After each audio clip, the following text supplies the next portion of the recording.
Magandang umaga sa ating lahat. Ngayon ay January 19, 2025 at narito ang update ukol sa maging lagay ng panahon sa susunod na 24 oras.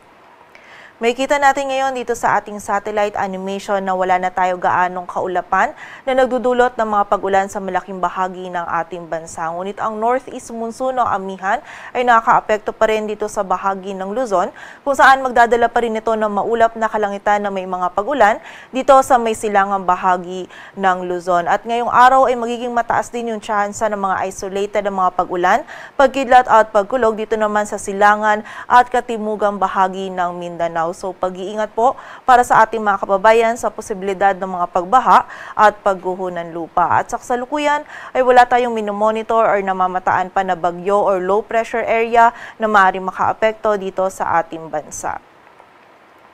At para nga sa maging lagay ng panahon ngayong araw ng linggo, maulap na kalangitan na may mga kasamang pag-ulan pa rin yung mararanasan dito sa bahagi ng Cagayan Valley, Aurora at Quezon, dulot yan ng amihan. Samantala dito naman sa Metro Manila maging sa nalalabing bahagi ng Luzon ay magiging bahagyang maulap hanggang sa maulap yung kalangitan.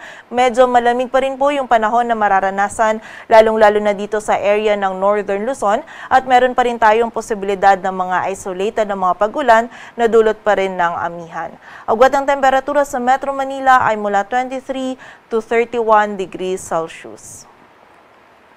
Samantala sa bahagi naman ng Visayas at Mindanao, ang buong bahagi po ng Visayas at Mindanao ngayong araw ay makakaranas din ng bahagyang maulap hanggang sa maulap na kalangitan, ngunit meron pa rin tayong posibilidad ng mga isolated na mga pag-ulan, pagkidlat at pagkulog lalong-lalo na yan dito sa area ng Caraga at Davao Region, dulot yan ng easterly. So muli po, pag-iingat pa rin para sa ating mga kababayan sa posibilidad ng mga pagbaha at pagguho ng lupa.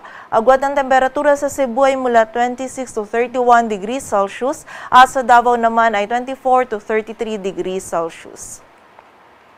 At para naman sa lagay ng dagat baybayin ng ating bansa, wala po tayong nakataas na gale warning, kaya malayang makapadaot yung mga kababayan nating mga isda, pati na rin yung may mga maliliit na sasakyang pandagat. Ngunit iba yung pag-iingat pa rin po para sa mga kababayan natin na maglalayag dito sa mga dagat baybayin ng Northern Luzon, maging dito sa may silangan ng Central at Southern Luzon, sapagkat magiging katamtaman hanggang sa maalon pa rin yung lagay ng ating karagatan.